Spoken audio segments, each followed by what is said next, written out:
ইমাম হোসেন রাদিয়াল্লাহু তাআলা আনহু অন্যদিন নামাজ যখন পড়েন কেরাত সূরা লম্বা করে আদায় করেন, সিজদার মধ্যে সময় বেশি করে নেন। আজকে 2 রাকাত নামাজের সময় যখন পাইল গো, পাওয়ার দাওয়ারে এত দেরি করে নাই, এত দ্রুত পড়ে নাই, মোটামুটি ধীরে স্থিরে নামাজটা আদায় করে ফেললেন।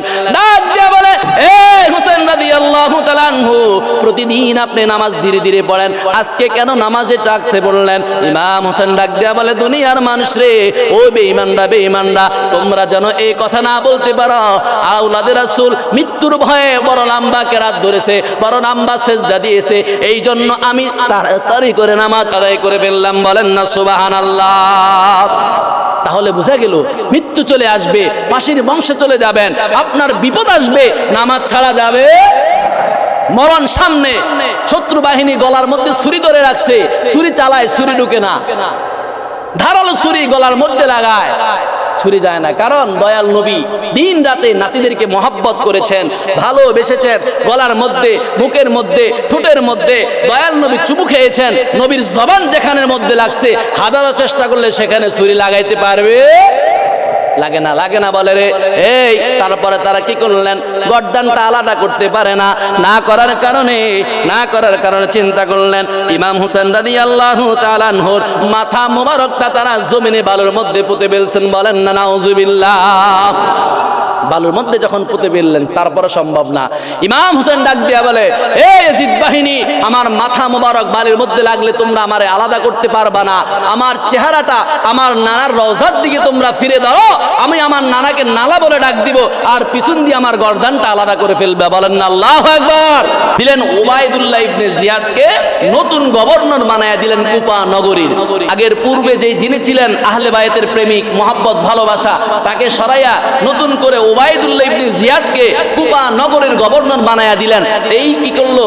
এই যে ইয়াজিদের অনুসারী ছিল, তারপরে কি করলেন? চিন্তা করলেন এক এক করে মানুষ যখন বেড়ে যাবে, তাহলে ইয়াজিদের আর যে খলিফার যে রাজত্ব, সেটা আর টিকে থাকবে না, তাহলে শত্রুতা পোষণ করা যায়। মুসলিম বিন আকিলকে বন্দী করা হলো।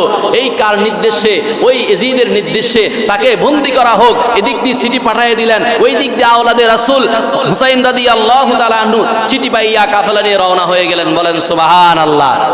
বড় লম্বা ইতিহাস মুসলিম বিন আকিলকে কুফা নগরীর মসজিদে, কেন্দ্রীয় মসজিদের আসরের নামাজের পর তাকে জবাই করা হলো। বলেন না নাউজুবিল্লাহ।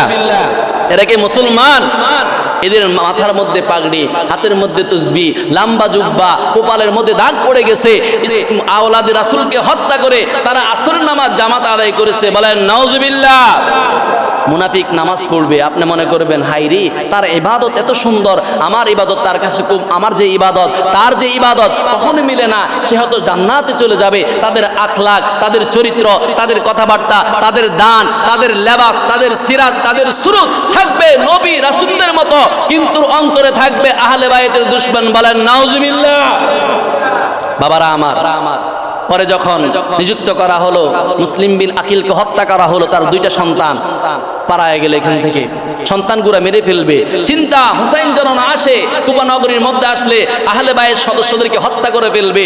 2 সন্তান মদিনার রওনা দিলেন রাতের আধারে। লম্বা ইতিহাস চলতেছে। সন্ধ্যাবেলা, সকালবেলা যখন গনিয়ে আসলেন, শত্রুর আক্রমণ থেকে এদিক দিয়ে উবাইদুল্লাহ ইবনে জিয়াদ ঘোষণা করে দিলেন, মুসলিম বিন আকিলের 2 সন্তানকে যে পাবে 100 উট তাকে পুরস্কৃত করা হবে। বলেন নাউজুবিল্লাহ। এই পুরস্কারের কথা যখন ছড়িয়ে গেল, বাংলাদেশ সরকার যদি বলে একজন মার্ডার করেছে, একে যে ধরে দিতে পারবে 20 লক্ষ টাকা দিব, সমস্ত মানুষ চেহারার দিকে তাকাইবে, এই দিক ওই দিক, এই মানুষটাকে দেখা যায় কিনা, আমি এই পুরস্কার পাই কিনা, ঠিক কিনা বলেন? কুফা নগরে যখন পুরস্কার ঘোষণা হয়ে গেল, সকলে পাগল পারা হয়ে গেছে।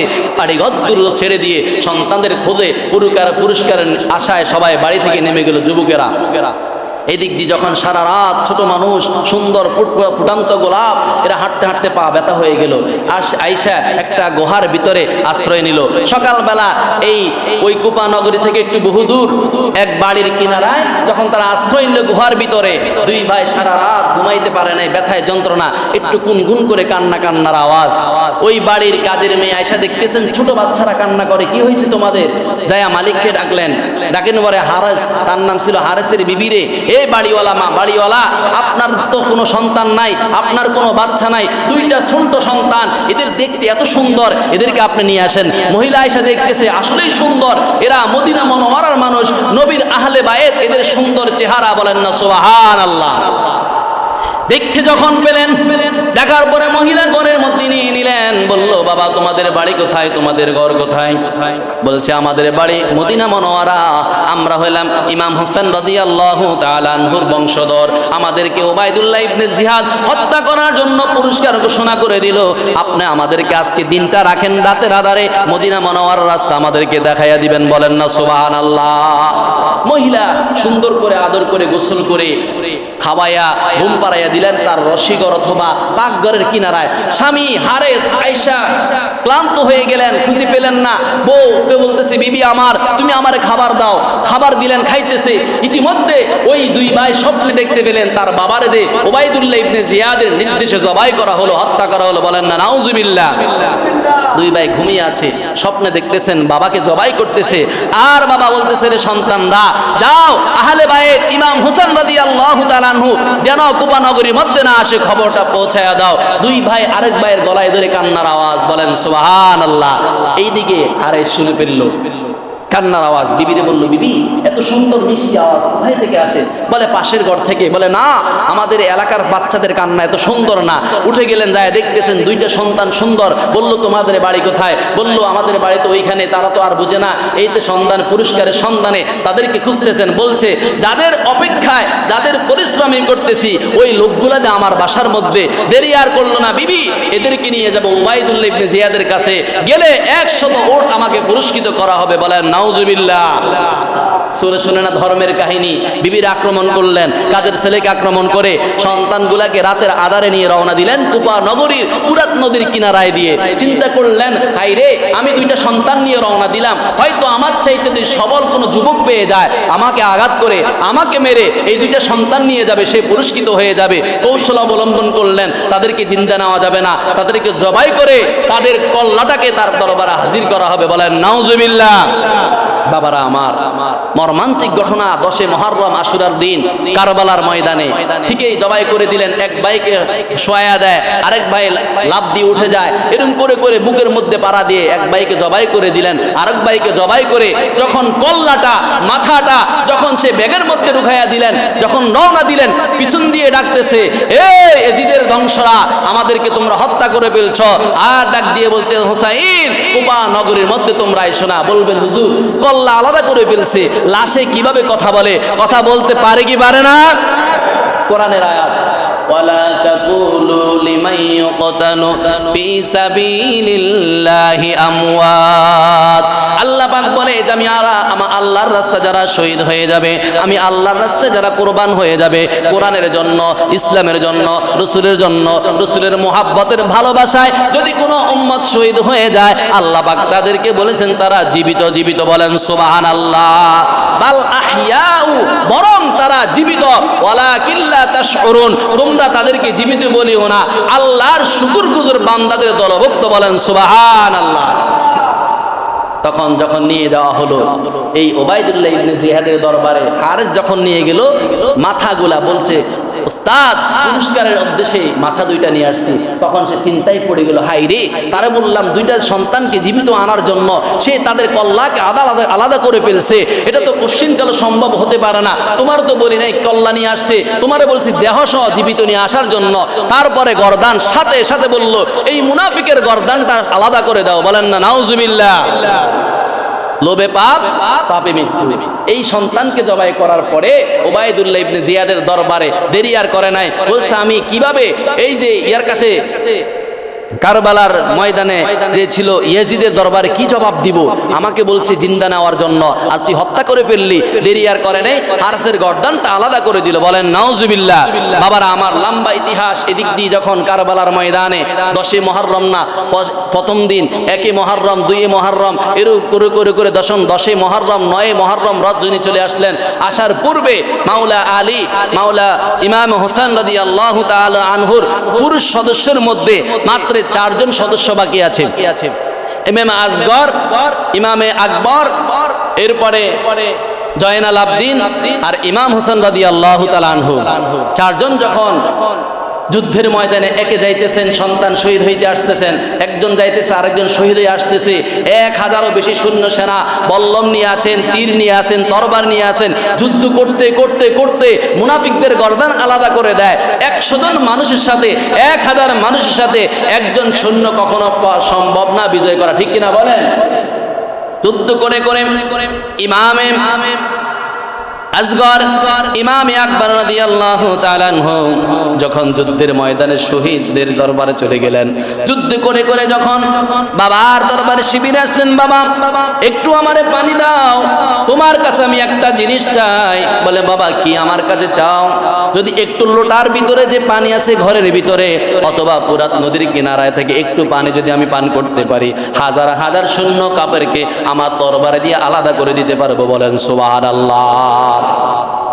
এই কথা বলার পরে ইমামে আকবর যখন এই কথা বললেন, বলার পরে বলে, বাবা জমিনের মধ্যে শুয়ে যাও। ইমাম হোসেন রাদিয়াল্লাহু তাআলা আনহু বললেন, আমি কেমন বাবা হলাম? পুরাত নদীর কিনারায় পানির কোনো অভাব নাই, বড় মস্কের ভিতরের মধ্যেও পানি নাই।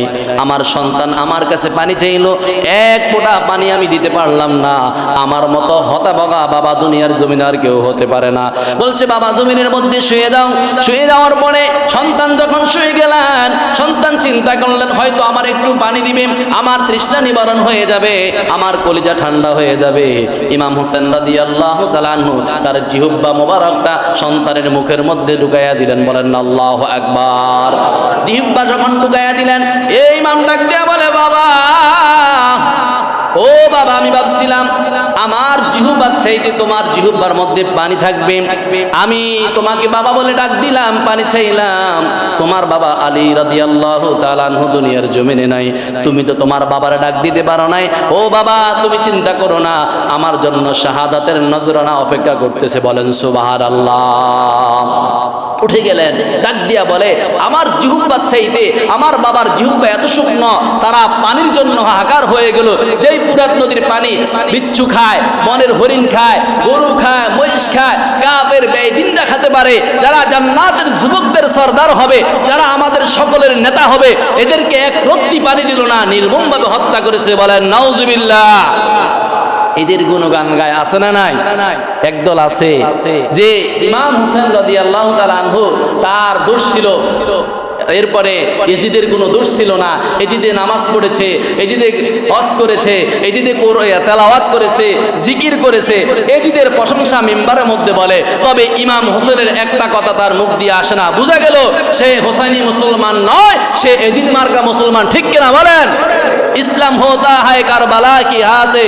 যেই দিন ইসলাম ওই দিন জিন্দা হয়ে যেত, যেই দিন ইমাম হোসেন রাদিয়াল্লাহু তাআলা আনহু তার শের মুবারক দিয়ে দিলেন, আওলাদে রাসূলদের কল্লা মুবারক দিয়ে দিলেন, মাথা নত কখনো বেঈমানের কাছে করে। সমস্ত সদস্যরা হত্যা করে ফেলছে, শাহাদাত বরণ করে ফেলছে, কখনো তারা ঈমান বিক্রি করতে পারে না।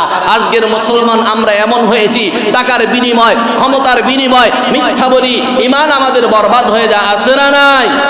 বহুত বেঈমান এরকম রয়েছি বাবারা আমার।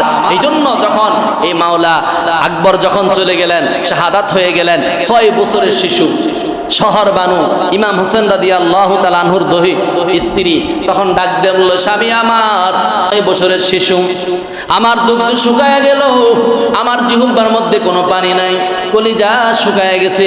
সন্তানের মুখের মধ্যে আমি যখন স্তন দিয়ে দেই, সন্তান কি করতে পারে না, দুগ্ধ পান করতে পারে না, কলিজা শুকায় গেছে, পানি নাই, দুধ নাই, কিছু নাই। আমার এই সন্তানটারে পুরাত নদীর কিনারায় নিয়ে যান। এজিদের সৈন্য সেনাদের বলেন, তার তো কোনো অপরাধ নাই, তার তো কোনো অপরাধ নাই, কোনো কিছু নাই, তার যেন এক পয়লা পানি দেয়, সন্তানটা যেন পানি পান করে উজ্জীবিত হয়। বলেন না সুবহানাল্লাহ। ইমাম হোসেন রাদিয়াল্লাহু তাআলা ডাক দিয়া বলে, শহর বানু রে, ও শহর বানু, ওই বেঈমান নাফরমানরা কখনো তোমার সন্তান রে পানি দিবে না, তাদের দিল কখনো কাঁদবে না, তাদের অন্তর কখনো কাঁদবে না। কারণ মুনাফিকরা হইল ইসলামের চূড়ান্তম দুশমন এবং বেঈমান, তারা কখনো মুসলমানদের উপকার করতে পারে কারণ দেখবেন রে বাবা, মুনাফিক কারা হলো? মুনাফিকের আলামত তিনটা, কথায় কথা মিথ্যা বলবে, আমানতের খেয়ানত করবে। এরা সব সময় নিজেরা জয়ী হওয়ার চেষ্টা করবে, কখনো হারতে চেষ্টা করবে না। আমানত রাখবেন, খেয়ানত করবে, কথায় কথা মিথ্যা বলবে। আজকের মুনাফিক কারা হলো? ওই যে মুনাফিক সিয়ামার্কা মুসলমান, তারা মাতন করে, রক্তপাত করে। এটা কখনো মুসলমান, হুসাইনি মুসলমান হতে পারে? মুসলমানের আদর্শ, হুসাইনি আদর্শ আমার আখলাক চরিত্রের মধ্যে থাকবে। মাতন করব, আঘাত করব, রক্তপাত করব, এটা কখনো হোসেন পছন্দ করে? কারণ মক্কায় প্রথম অবস্থায় এই মানুষরা, মক্কার কাফের বেঈদিনরা কেউ মরে গেলে, মারা গেলে তারা মাতন করত, কান্না করত। ইমাম হোসেন তার বোনকে বললেন, ও জয়নব, আমি তোমারে তিনটা ওসিয়ত করে যাই। আমি তো কারবালার ময়দানে চলে যাব, আমি যখন চলে যাব তোমার তিনটা ওসিয়ত করে যায়। আমার দেহ মোবারকটা তারা ঘোড়া দিয়া রক্তাক্ত করে ফেলবে, টুকরো টুকরো করে ফেলবে। আমার কন্যা সকিনা আমার খুব ভালোবাসে, আমার দেহটা আমার কন্যাকে তোমরা দেখায়ও না। বলেন না সুবহানাল্লাহ। এরপরে তোমরা মাতন করবা না, জোরা হাওমাও করে কান্না করবা না, কারণ আমার নানা এটা নিষেধ করে দিয়েছে। তখন তোমরা কান্না করবা, আল্লাহ অসন্তুষ্ট হয়ে যাবে। আমার ইন্তেকালের পর তোমরা মাতন করিও না। 3 নাম্বার ওসিয়ত, এই কারবালার বিচার, এই কারবালার নির্মম ইতিহাস দুনিয়ার কোনো বাদশা, দুনিয়ার কোনো বিচারকের কাছে তোমরা বিচার চাইবা না। যদি কখনো সময় হয় মদিনা মুনওয়ারা চলে যাও, নানার সামনে দাঁড়িয়ে দাঁড়িয়ে কারবালার দৃশ্যটা তোমরা বলবা। বলেন না সুবহানাল্লাহ। কারণ আহলে বায়েত উম্মতে, নানার উম্মতের জন্য আমাদের মহব্বতে তারা জীবন কুরবান করে দিয়েছে। আর আজ আমরা ইমাম হোসেনের আদর্শ আমাদের ভিতরে নাই। ইমাম হোসেন কেন যেই দিন শিবিরের মধ্যে এক এক করে সমস্ত পুরুষগুলাকে হত্যা করে ফেলছে, হত্যা করা হয়, তারা তখন একজন মহিলা তাদের শিবির থেকে, তাদের তাবু থেকে ঘরের বাইরে হয় নাই। বলেন না সুবহানাল্লাহ। কারবালার ইতিহাস, তোমার বিপদ আসবে, তোমার মুসিবত আসবে, কখনো তোমার পর্দা লঙ্ঘন করা যাবে না। তোমার বিপদ আসবে, তোমার মুসিবত আসবে। ইমামে আকবর হোসেন, ইমাম হোসেন রাদিয়াল্লাহু তাআলা আনহু বলেন, ও দুনিয়ার মানুষরা, যখন আমাকে কারবালার জমিনে যখন 10 মুহররম 9 মুহররম রাত্রে বেলা আমি স্বপ্নে দেখতে পেলাম আমার নানা আয়েশা আমার জন্য স্বপ্নে যোগে পেয়ালা আইনা হাজির করে রাখছে। বলেন সুবহানাল্লাহ। আমার আর বুঝতে বাকি দেরি নাই, ও নানা, হয়তো আগামীকাল শুক্রবার আমার শাহাদাত বরণ হবে, রক্ত আর জমিনে তুমি পড়তে দিবে না। বলেন না সুবহানাল্লাহ।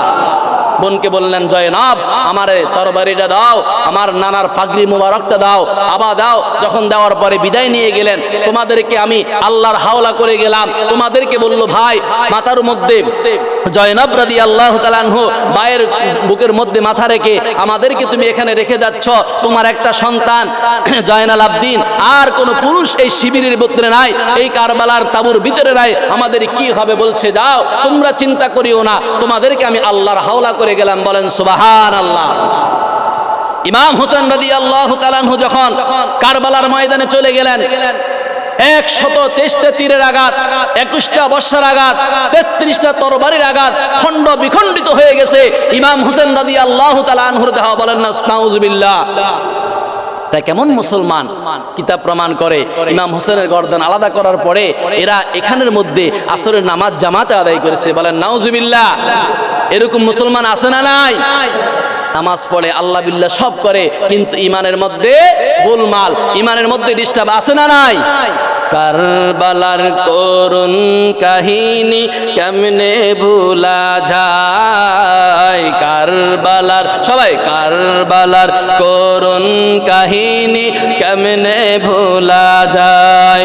নবীর আওলাদ শহীদ করলো, নবীর আওলাদ শহীদ করলো নিষ্ঠুরে জিদায়। কারবালার করুণ কাহিনী কেমনে ভুলা যায়? কারবালার করুণ কাহিনী। দয়াল নবী যে গলেতে চুমু খেতেন দিবারাতে, দয়াল নবী যে গলেতে চুমু খেতেন দিনে রাতে, সেই গলেতে বিষের ছুরি, সেই গলেতে বিষের ছুরি এজিদে চালায়। কারবালার করুণ কাহিনী কেমনে ভুলা যায়? কারবালার করুণ কাহিনী। নবীর আওলাদ শহীদ করলো, নবীর আওলাদ শহীদ করলো নিষ্ঠুরে জিদায়। কারবালার করুণ কাহিনী কেমনে ভোলা যায়, কারবালার করুণ কাহিনী কেমনে ভোলা যায়। মা ফাতেমার কান্নার সুরে বিশ্ব ভুবন হায় হায় করে, মা ফাতেমার কান্নার সুরে বিশ্ব ভুবন হায় হায় করে। কাঁদেন নবী ও কাতরে, কাঁদেন নবী ও কাতরে বসে রওজায়। কারবালার করুণ কাহিনী লা যায়, কারবালার করুণ কাহিনী। ও মুসলমান, ইমাম হোসেন রাদিয়াল্লাহু তাআলা আনহুকে যখন গোড়া থেকে জমিনের মধ্যে ফেলে দেয়, দেওয়ার পরে যখন নিষ্ঠুর এজিদ বাহিনী তার বুকের মধ্যে চেপে বসলেন, বসার পরে ইমাম হোসেন ডাক দিয়া বলে, রে এই ডোরাকারা দুশ্মন, আমার বুকের মধ্যে বসিও না, কারণ এই বুক মুবারকের মধ্যে আমার দয়াল নবী নানা কতবার নানার বক্ষের সাথে আমার বুক লাগিয়েছে, বলেন সুবহানাল্লাহ। তুমি আমার বুকের মধ্যে না বসে পিঠের মধ্যে বসম। এরপরে ইমাম হোসেন রাদিয়াল্লাহু তাআলা আনহু বলে, এক পেয়ালা পানি নিয়ে, এ হোসেন পানি পান করবানি, বলেন নাউজুবিল্লাহ। বসকারি করে তিসকারি করে, এ হোসেন পানি পান করো। ইমাম হোসেন বলে, না না, আমার পানির প্রয়োজন নাই, এক পেয়ালা পানি পান করব না। তোমাদের কাছে আমি একটু সময় চাই। কি সময় তোমারে দিতে হবে বলো? আমার 2 রাকাত নামাজ পড়ার সুযোগ দাও, মৃত্যুর আগে আমি 2 রাকাত নামাজ পড়ে যাব, বলেন সুবহানাল্লাহ। 2 রাকাত নামাজের সময় দেওয়া হলো। ইমামে আলী, ইমামে হোসেন রাদিয়াল্লাহু তাআলা আনহু অন্যদিন নামাজ যখন পড়েন, কেরাত সূরা লম্বা করে আদায় করেন, সিজদার মধ্যে সময় বেশি করে নেন। আজকে 2 রাকাত নামাজের সময় যখন পাইল গো, পাওয়ার দাওয়ারে এত দেরি করে নাই, এত দ্রুত পড়ে নাই, মোটামুটি ধীরে স্থিরে নামাজটা আদায় করে ফেললেন। ডাক দিয়ে বলে, এই হোসেন রাদিয়াল্লাহু তাআলা আনহু, প্রতিদিন আপনি নামাজ ধীরে ধীরে পড়েন, আজকে কেন নামাজে ডাকতে বললেন?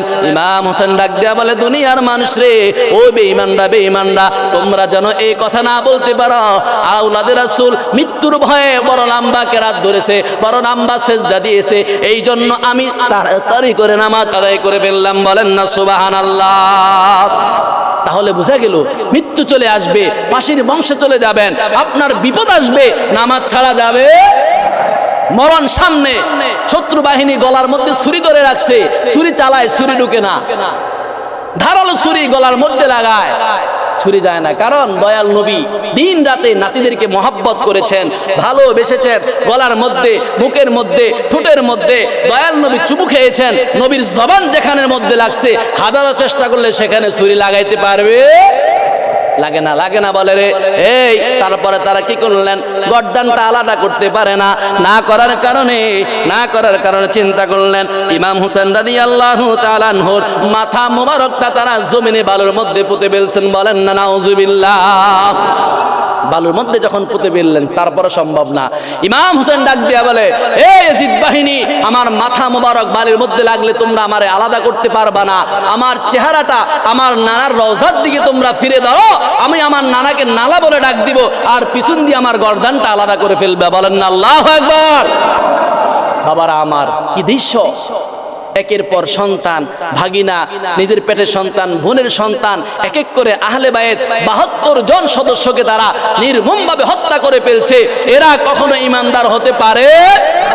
নবী বলছেন, আল্লাহুম্মা হাউলাই আহলে বাইত মান আহাব্বাহুম তুহিব্বুহুম, যারা আমার আহলে বায়েতকে, আমার আওলাদদেরকে যারা ভালোবাসবে, এরা তাদের সাথে জান্নাতে থাকবে, বলেন সুবহানাল্লাহ।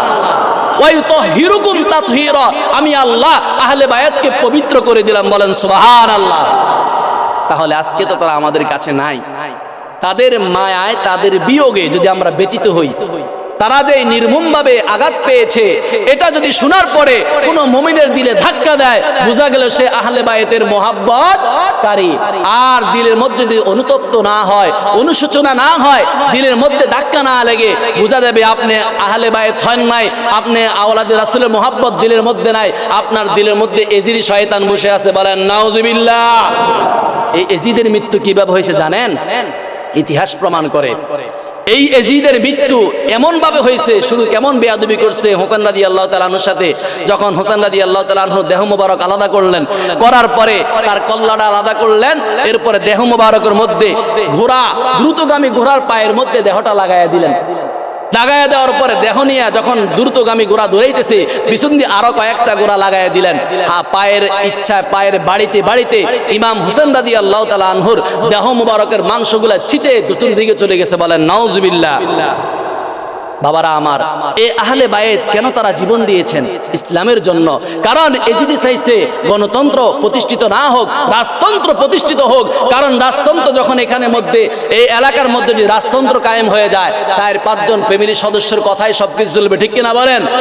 আর গণতন্ত্র হলে সমাজের সকল মানুষের বিপদ আপদ মুসিবত সবাই তার বাক শক্তি অধিকার থাকে, কথা বলার অধিকার রাখে। আর রাজতন্ত্র কায়েম করলে তারা যেটা নির্দেশ দিবে, হয় কারো প্রতি জুলুম হবে, কারো প্রতি সুন্দর হবে, এটাকে আমাকে আপনাকে মেনে নিতে হবে। এই এজিদ তার এমন সৈন্যশালা ছিল, নর্তকী নিয়ে রাত্রে বেলায় নাচ গান করতো, বেপরদায় চলতো, মদ শরাব পান করতো। ইমাম হোসেন বলে এই নাপাক হাতের মধ্যে কখনো পবিত্র হাত রাখতে পারে না। সে বলছে যদি না রাখতে পারে তাহলে ইমাম হাসানকে যেমন জহর খাইয়া দুনিয়া থেকে বিদায় করে দিয়েছে, আর মাত্র আহলে বায়েত খেলাফতের দায়িত্ব ইমাম হোসেন রাদিয়াল্লাহু তাআলা আনহু বাকি আছে। এরা যদি হত্যা করে ফেলতে পারে তাহলে আমার ক্ষমতা অটোমেটিক হাতে, ঠিক কিনা বলেন? যারা এরকম দুনিয়ার শাসন, দুনিয়ার ক্ষমতার লোভে মানুষের উপর নির্যাতন করবে, নিপীড়ন করবে, অত্যাচার করবে, এদের শান্তি কখনো হতে পারে? জুলুম আল্লাহ সহ্য করতে পারে? সহ্য করে না। এই জন্য ভাইরা আমার, প্রতিবেশীর জন্য সাথে জুলুম করবেন না, অবিচার করবেন না। সমাজ হোক, ইউনিয়ন হোক, দেশ হোক, রাষ্ট্র হোক, পরিবার হোক, কোনো মানুষের সাথে আপনি জুলুম করবেন। আর জুলুম যদি করেন আল্লাহর পক্ষ থেকে বিচার হয়ে যাবে হাশরের ময়দানে। যখন মাওলা আলী, ইমাম হাসান রাদিয়া, মা ফাতেমা তখন এই কারবালার মাটি এক হাতে এক মুষ্টির মধ্যে, আরেক হাতে জহর বিষ নিয়ে আল্লাহর দরবারে হাজির হয়ে যাবে। তখন আল্লাহ বলবে, ওগো আমার হাবিব, জান্নাতে তো আপনি উদ্বোধন করলেন, আপনাকে জান্নাতের মালিক বানিয়ে দিয়েছি, জান্নাত আপনি খুলে দিলেন, এখন জান্নাতে কে যাবে? আমার নবী বলে, আল্লাহ আপনি যেটা সিদ্ধান্ত নেন সেটার মধ্যে আমি রাজি, আমি সেটার মধ্যে কোনো কুপকাত করব না। আপনি যাকে দিয়ে উদ্বোধন করবেন সেটার মধ্যে আমি সন্তুষ্ট। বলেন সুবহানাল্লাহ। আল্লাহ তখন ডাক দিয়া বলে, হাবিব আমি একটা কথা আপনাকে বলি, আজকের জান্নাত কোন নবী যাবে না, কোন উম্মত যাবে না, একমাত্র আপনার কলিজার টুকরা মা ফাতেমা রাদিয়াল্লাহু তাআলা আনহু জান্নাতের মধ্যে সর্বপ্রথম কদম দিবে। বলেন সুবহানাল্লাহ। এই কথা বলার পরে মা ফাতেমার মনটা বেজার হয়ে গেল, খুশি না। জান্নাতে সর্বপ্রথম যিনি পা দিবেন তিনি খুশি না। বলছে নবী, দয়াল নবী বলে, মাগো তুমি কেন বেজার হয়ে আছো? তখন আম্মাজান ফাতেমা ডান হাতের মধ্যে কারবালার রক্ত মাখা মাটি নিয়ে আছেন, বাম হাতের মধ্যে এই জহর বিষ নিয়ে আছেন। ওগো আল্লাহ, সেই দিন আহলে বায়েত আমার পরিবারকে 1 মুহররম থেকে 10 দিন তারা নির্মমভাবে অত্যাচার করেছে। আমার হোসাইনের কি কষ্ট ছিল, কি দোষ ছিল, আজকে আমি সেই বদলা চাই, রক্তের বিনিময় আপনার কাছে চাই। বলেন সুবহানাল্লাহ। এই কথা বলার পরে আল্লাহ রাসূল ডাক দিয়ে বলে, আসো ফাতেমা, তুমি আগে জান্নাতে যাও, তোমার 2 সন্তানকে নিয়ে জান্নাতে প্রবেশ করো, তোমার স্বামী নিয়ে জান্নাতে যাও, তোমার তো আর কোনো আফসোস থাকার কারণ নাই। আছে? বলে না, বাকিটা আমি দেখতেছি। বলেন সুবহানাল্লাহ। তখন সেই দিন এই মুনাফিকদেরকে আমার দয়ার নবী, মায়ার নবী, রহমতের নবী ক্ষমা করে দিবেন। বলেন সুবহানাল্লাহ। এজন্য ভাইয়েরা আমার, আহলে বায়েতের সদস্য যারা আছেন এদের প্রেমিক হব, আল্লাহ আল্লাহ রাসূলের পথে থাকবো, এদেরকে মহব্বত করব, এদেরকে ভালোবাসবো। আহলে বায়েতের 5 জন পাক পাঞ্জাতন 5 জন সদস্য, প্রথমে আমি যখন বলেছি অনেকে ছিলেন না, এদের মধ্যে হলেন পাক পাঞ্জাতন। পাক মানে পবিত্র, পাঞ্জা মানে 5, তন মানে দেহ। এই আহলে বায়াতের 5 জন, মাওলা আলী, ইমাম হোসেন রাদিয়াল্লাহু তাআলা আনহু, ইমাম হাসাইন রাদিয়াল্লাহু তাআলা আনহু, এই 2 ভাই, আর মা ফাতেমা রাদিয়াল্লাহু তাআলা আনহা, 4 জন হলেন। আর আমার দয়াল নবী, এই 5 জনকে পাক পাঞ্জাতন বলা হয়। আল্লাহ পাক তাদের উদ্দেশ্য করে আয়াত নাজিল করে দিলেন। ওগো আমার হাবিব, তাদেরকে বলে দেন, উম্মতদেরকে জানায়া দেন, আল্লাহুম্মা হাউলাই আহলে বাইত মান আহাব্বাহুম তুহিব্বুহুম। এই 5 জনকে আমার হাবিব সহ এই সদস্যদেরকে আমি আল্লাহ পবিত্র করে দিলাম।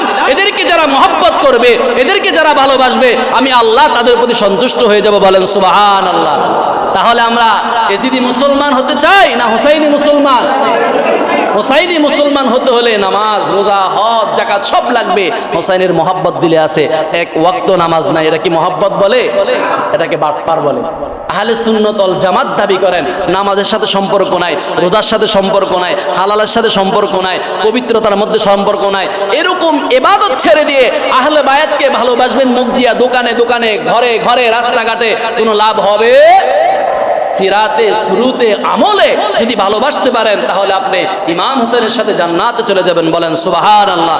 আল্লাহ পাক আমাদের সকলকে ইমাম হোসেনের রঙে রঙিন হয়ে আহলে বায়াতের মহব্বত, পাক পাঞ্জাতনের মহব্বত নিয়ে কবরে ইমানের সাথে যাওয়ার জন্য আল্লাহ কবুল করুন। বলেন আমিন।